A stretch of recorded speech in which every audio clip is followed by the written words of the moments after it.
Assalamualaikum warahmatullahi wabarakatuh. Kami dari kelompok 5 yang beranggotakan Eni Rawati, Muhammad Ilham Fauzi, Nadila Wiratama, dan Cecilia Ayu Febrianti dari kelas 4 EB01 Universitas Gunadarma. Di sini kami akan menjelaskan mengenai perencanaan dan pengembangan karir. Dalam materi perencanaan dan pengembangan karir, di sini ada beberapa pembahasan. Yang pertama ada pengertian karir, perencanaan karir, dan pengembangan karir. Lalu yang kedua ada ruang lingkup perencanaan karir. Yang ketiga ada langkah-langkah perencanaan karir. Yang keempat ada berbagai pertimbangan dalam perencanaan karir. Yang kelima ada informasi dan konseling pada perencanaan karir. Yang keenam ada pengembangan karir. Dan yang ketujuh ada manfaat perencanaan dan pengembangan karir. Pengertian karir, perencanaan karir, dan pengembangan karir. Perencanaan adalah proses mendefinisikan tujuan organisasi, membuat strategi, dan mengembangkan rencana aktivitas kerja organisasi. Sedangkan karir tersendiri adalah semua pekerjaan yang dilakukan seseorang selama masa kerjanya yang memberikan kelangsungan, keteraturan, dan nilai bagi kehidupan seseorang. Selanjutnya pengertian dari perencanaan karir dan pengembangan karir. Untuk perencanaan karir adalah suatu perencanaan di mana kemungkinan seseorang anggota organisasi sebagai perorangan untuk dapat meniti proses kenaikan pangkat dan jabatan sesuai dengan persyaratan dan kemampuannya.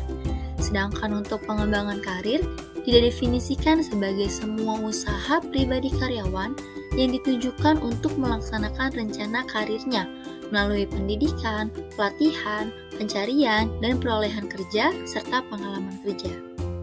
Selanjutnya ada ruang lingkup perencanaan karir. Ruang lingkup perencanaan karir mencakup hal-hal sebagai berikut. Yang pertama ada perencanaan jenjang jabatan atau pangkat karyawannya. Jadi, pada saat kenaikan jabatan ataupun pangkat karyawan, itu harus direncanakan. Kenapa harus direncanakan? Karena agar bisa dipertanggungjawabkan dalam tugas-tugasnya. Selanjutnya yang kedua, perencanaan tujuan-tujuan organisasi atau perusahaan. Jadi, dalam ruang lingkup ini, tujuan suatu perusahaan harus direncanakan agar tujuan tersebut dapat tercapai dengan baik. Tujuan organisasi ini sangat penting dirumuskan. Kenapa? Agar setiap anggota organisasi mempunyai tujuan yang jelas dan terarah. Dari tujuan organisasi akan dapat ditentukan yang pertama, besar kecilnya misi organisasi, yang kedua, berat ringannya tugas pekerjaan, yang ketiga, spesifikasi pekerjaan yang perlu dirumuskan, yang keempat, jenis kelompok pekerjaan yang perlu disusun, dan yang kelima, kuantitas dan kualitas personel yang diperlukan jenjang karir seseorang akan menunjang kepentingan dan atau tujuan-tujuan organisasi atau perusahaan yang telah disiapkan. Langkah-langkah perencanaan karir. 1. Menilai diri sendiri. Hal utama dalam memulai perencanaan karir adalah bertanya atau memahami diri sendiri, mengenali kesempatan-kesempatan, keterampilan, bakat, dan nilai berhubungan pada kesempatan karir.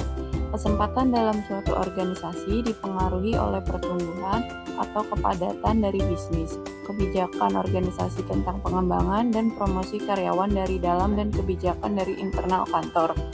2. Menetapkan tujuan karir.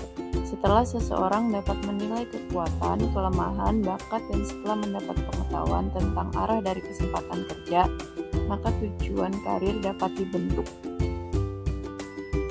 3. Menyiapkan rencana-rencana. Rencana tersebut mungkin dibuat dari berbagai macam desain kegiatan untuk mencapai tujuan karir.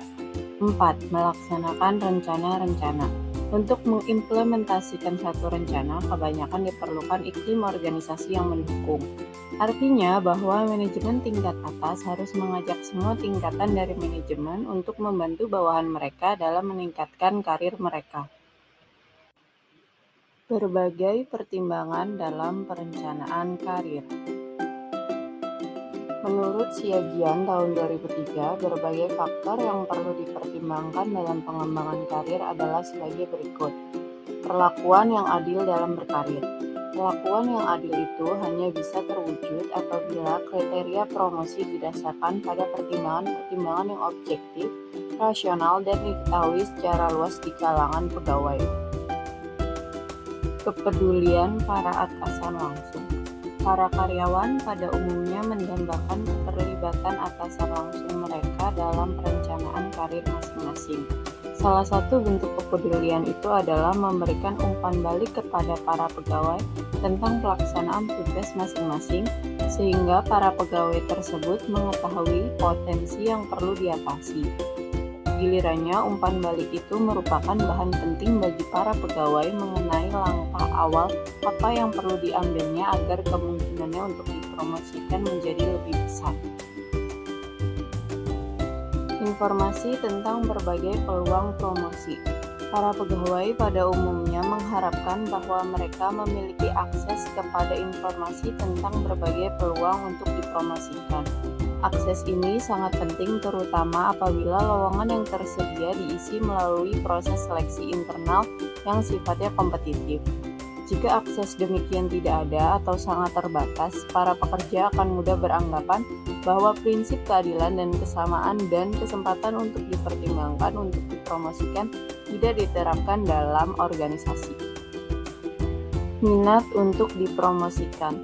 Pendekatan yang tepat digunakan dalam hal menumbuhkan minat para pekerja untuk pengembangan karir ialah pendekatan yang fleksibel dan proaktif. Artinya, minat untuk mengembangkan karir sangat individualistik sifatnya.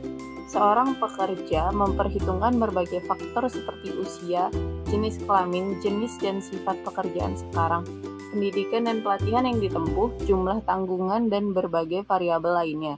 Berbagai faktor tersebut dapat berakibat pada besarnya minat seseorang mengembangkan karirnya. Tingkat kepuasan. Meskipun secara umum dapat dikatakan bahwa setiap orang ingin meraih kemajuan termasuk dalam meniti karir, ukuran keberhasilan yang digunakan memang berbeda-beda. Perbedaan tersebut merupakan akibat tingkat kepuasan dalam konteks terakhir tidak selalu berarti keberhasilan mencapai posisi yang tinggi dalam organisasi, melainkan pula berarti bersedia menerima kenyataan bahwa karena berbagai faktor pembatasan yang dihadapi oleh seseorang, karyawan merasa puas apabila ia dapat mencapai tingkat tertentu dalam karirnya, meskipun tidak banyak anak tangga karir yang berhasil dicapai. Kesimpulannya, seseorang merasa puas karena mengetahui bahwa jabatan yang dicapainya itu merupakan hasil yang maksimal dan berusaha mencapai anak tangga yang lebih tinggi akan merupakan usaha yang sia-sia karena mustahil untuk dicapai. Informasi dan konseling pada perencanaan karir. Informasi karir. Nah, informasi karir ini berguna sebagai informasi atau penjelasan yang lengkap tentang perencanaan karir bagi para anggota organisasi atau karyawan.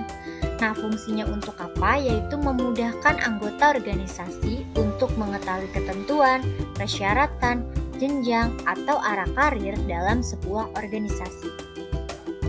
Konseling karir. Setelah informasi perencanaan karir diberikan, maka tindak lanjut yang harus dilakukan adalah memberikan bantuan bimbingan atau konseling kepada para anggota agar tepat dalam menetapkan sasaran-sasaran karir sesuai minat, bakat, dan kemampuannya. Pengembangan karir. Pengembangan karir didefinisikan sebagai semua usaha pribadi karyawan yang ditujukan untuk melaksanakan rencana karirnya melalui pendidikan, pelatihan, pencarian, dan perolehan kerja, serta pengalaman kerja. Pihak-pihak yang berperan dalam pengembangan karir. Ada karyawan. Nah, karyawan di sini bertanggung jawab untuk terus meningkatkan keterampilan yang dimiliki untuk memastikan bahwa dirinya mempunyai kompetensi yang sesuai dengan kebutuhan perusahaan dan pasar tenaga kerja. Selanjutnya ada pengusaha atau organisasi. Para pengusaha cukup berperan dalam proses pengembangan karir, seperti membantu karyawan dengan pendidikan formal, penilaian prestasi karyawan dalam karirnya, konseling oleh para manajer, gerakan lateral yang bersifat berkembang, konseling oleh SDM, persiapan pensiun, dan perencanaan sukses. Manfaat perencanaan dan pengembangan karir. Manfaat perencanaan karir. Yang pertama, menurunkan tingkat perputaran karyawan atau turnover. Yang kedua, mendorong pertumbuhan semangat karyawan. Yang ketiga, memenuhi kebutuhan organisasi akan sumber daya manusia di masa yang akan datang. Yang keempat, memberikan informasi kepada organisasi dan individu yang lebih baik mengenai jalur potensial karir di dalam suatu organisasi. Kelima, mengembangkan pegawai yang dapat dipromosikan. Keenam, menyediakan fasilitas bagi penempatan internasional. Ketujuh, membantu menciptakan keanekaragaman angkatan kerja. Kedelapan, membuka jalan bagi karyawan yang potensial. 9. Mencegah manajer yang mau menang sendiri dari pembatasan subordinat kunci. Dan 10. Membantu pelaksanaan rencana-rencana kegiatan yang telah disetujui. Selanjutnya, manfaat pengembangan karir. Yang pertama, menjamin ketersediaan bakat yang diperlukan. Kedua, meningkatkan kemampuan organisasi untuk mendapatkan dan mempertahankan karyawan-karyawan yang berkualitas. Ketiga, mengatur promosi dan pemindahan karyawan. Keempat, mengurangi frustasi karyawan. Kelima, menjamin agar kelompok-kelompok minoritas dan wanita mempunyai kesempatan yang sama untuk meningkatkan karir. Keenam, mendorong adanya keanekaragaman budaya dalam sebuah organisasi. Dan ketujuh, meningkatkan nama baik organisasi. Kedelapan, menggunakan potensi seseorang dengan sepenuhnya. Kesembilan, menambah tantangan dalam bekerja. Kesepuluh, meningkatkan otonomi. Dan ke-11, meningkatkan tanggung jawab.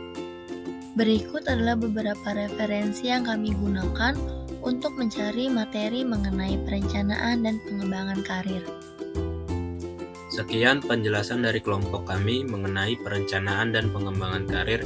Kurang lebihnya mohon maaf. Wassalamualaikum warahmatullahi wabarakatuh.